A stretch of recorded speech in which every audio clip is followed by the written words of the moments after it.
Tas, Senator, may isa pa akong concern. Since na andito naman yung big big three na motorcycle taxis. Sir, kanina pero pinoint out nyo na nagpapatay sila, nagla-log out dun sa app. Kanina sir, nabanggit nyo may nagreklamo sa inyo na angkas, rehistrado talaga tapos muntikan pa siyang mahalay. Ako na si Mr. Malungsod. Sir, amin na kami, sir. Ha? Sa tagal kasi ng pilot run, gumugulang na yung mga rider. Mhm. Ang tagal nyong i-regular to, gawing batas to, nakakaisip na yung rider ng bagay na papabor na sa kanila. Aha. Ang tagal na kasi ng panahon eh. Hmm. Nakikita namin, 2017, 40 pesos lang ang gasolina. 50 hanggang 60 na ngayon. Hindi naman tumasamper. Ngayon, ang mindset ng rider, magulang kayo Mga malalaki na yung kumpanya, di pa kami kikita sa inyo ng libo. Ang ginagawa ng rider, nanggugulang na rin. Gulangan. Total, di nyo naman kayo mahuhuli. Mhm. Puro lang kayo pilot study. Dalupasa na nga ako eh. Sa Okay. tagal ng pilot study, graduate na ako. 4 na taon. Magmamasteral na. Tapos nagtataka ngayon bakit walang booking, ba't naghahabal, ang tatalino natin sa gobyerno eh. Mas matatalino yung nasa kalsada. Mhm. Kami yung nagsiservisyo eh. Ayaw nyo makinig sa amin, di gagawa kami ng para kumita kami ng mas malaki. So, sino sinisisi mo dito? Gobyerno na po. Ang tagal na ng pilot study. Ang sabi noon, nung nag-uusap kami, pilot study, 6 months to 1 year. 5 taon na po, masteral na. Ba't kayo hinuli? Kasi illegal daw po kami. Yun lang alam namin na hanap buhay pag bumotorsiklo eh. Matagal na yung habal-habal Wala pa sila sa gobyerno, may habal-habal na 2000 na may habal-habal na. Pinopost na ni Congressman H. Durano. Hanggang ngayon, namatay na si Representative Raul Delmar ng Cebu. Andiyan pa rin yung ano kala na yun, nananatili yung pilot run eh. Hindi ko malaman kung patalino tayo o pamangmang eh. Liwanag ko lang sir, kasi dati pumasa na yun sa Congress, 17 Congress, pasado sa Congress. Hindi pumasa sa Senado. 18 Congress, pasado daw sa Senado. Hindi pumasa sa Congress. 19 Congress, pumasa sa Congress, sa Senado po ngayon. Hindi na naman. Kasi sir, Kada mag-election po, lagi kami nagagamit mga rider. Lagi kami tinutulungan pag tuwing election. Pagtapos ng election, hindi na kami natutulungan. Iwan na naman po kami sa ere. Yes, si Ginoong Patrick Climaco, Secretary General ng Consumer at Mamamayan-PH. Sir, meron po akong dalawang gustong i-point out. Yung una po, yung pong pahayag po namin na suportado po namin itong mga ganitong pagkilos po na sana po ma-establish na po into law yung pong instead na provisional, ma-establish po na magkaroon ng ano po ba yung dapat na proseso po natin do sa bilang ng mga motorcycles, taxis. Kasi po, simple lang naman po yung hiling po namin bilang mga consumer na makapasok at makauwi po sa amin sa mga aming mahal sa buhay. Although mas mataas po ito kaysa dun sa pagsakay po ng jeep, pagsakay po ng bus, mataas po ng konting pamasahe. Pero ang importante po dito, mas mabibigyan po ito ng maginhawang paglalakbay po sa aming mga consumer. Yun lamang po. Tapos, Senator, may isa pa akong concern. Since na andito naman yung big three na motorcycle taxis. Sir, kanina pero pinoint out nyo na nagpapatay sila, nagla-log out dun sa app pagka rush hour o kaya maulan. Tama po yun sir, may napansin na po akong ganyan. Pero kanina po, papunta po ako dito, dyan po sa area ng Buendia LRT, McDonald's, DLTV. Hindi lang po yun, yung pong dahilan kung bakit nila pinapatay o nila-log out yung app. Natuklas ako po kasi sir, habang nagbubook po ako, may lumapit po sa akin.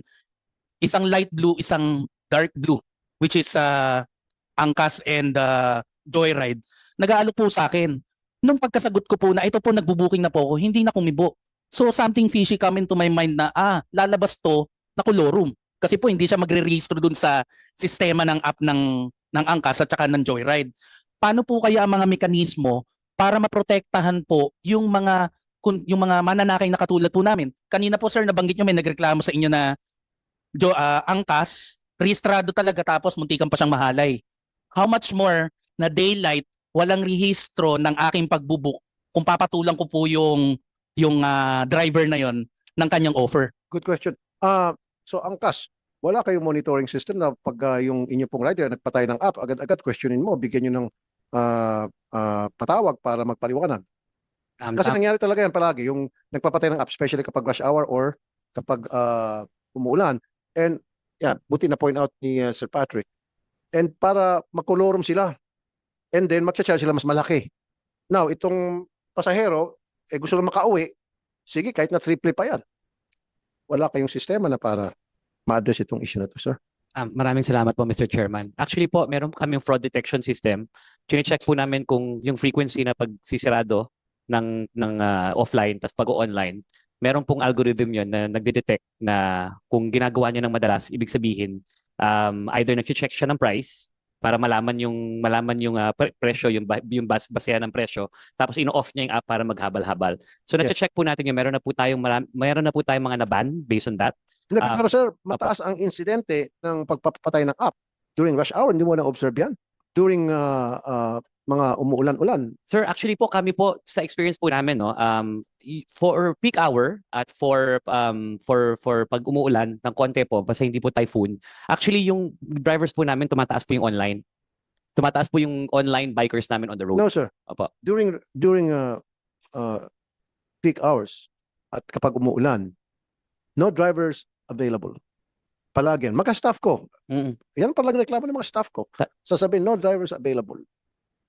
Tama po yan, sir. Kasi maging sa Grab, ganun din. Pinapatay yung apps. Di ba?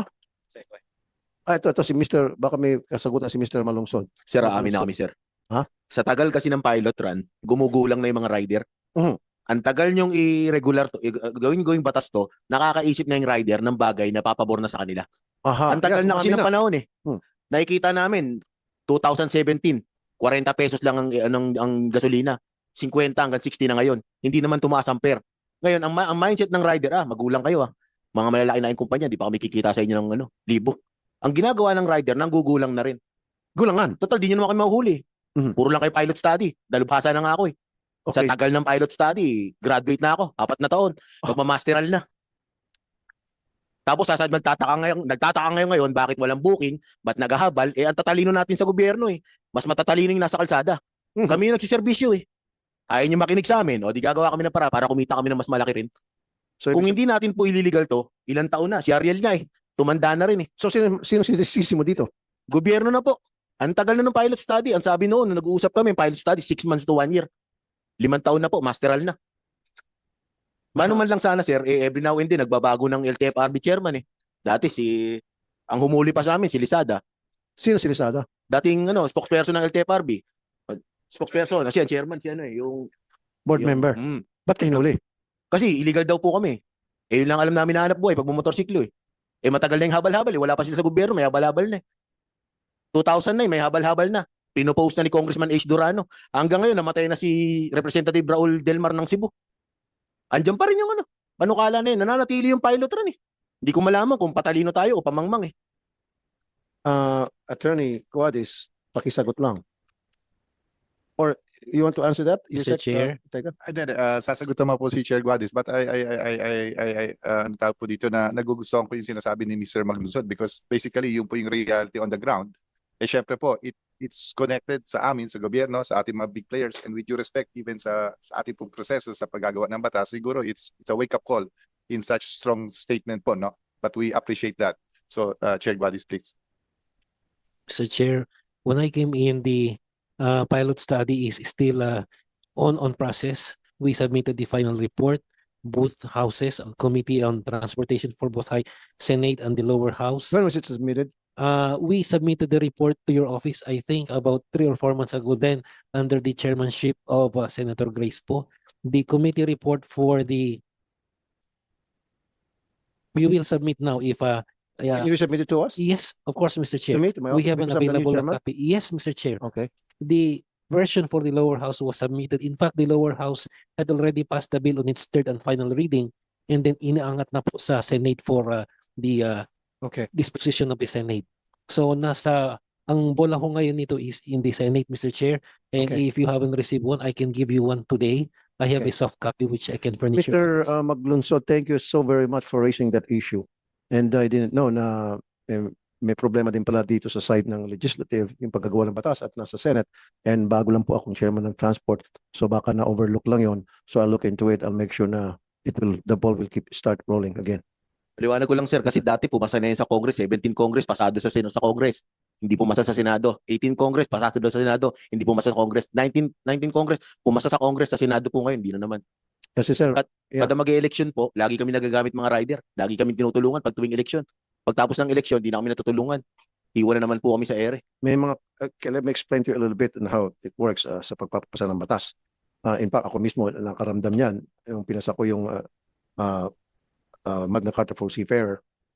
May dadaan kang proseso, first reading, second reading, third reading, and then after that, then ipapasa mo yun sa Malacanang for signature.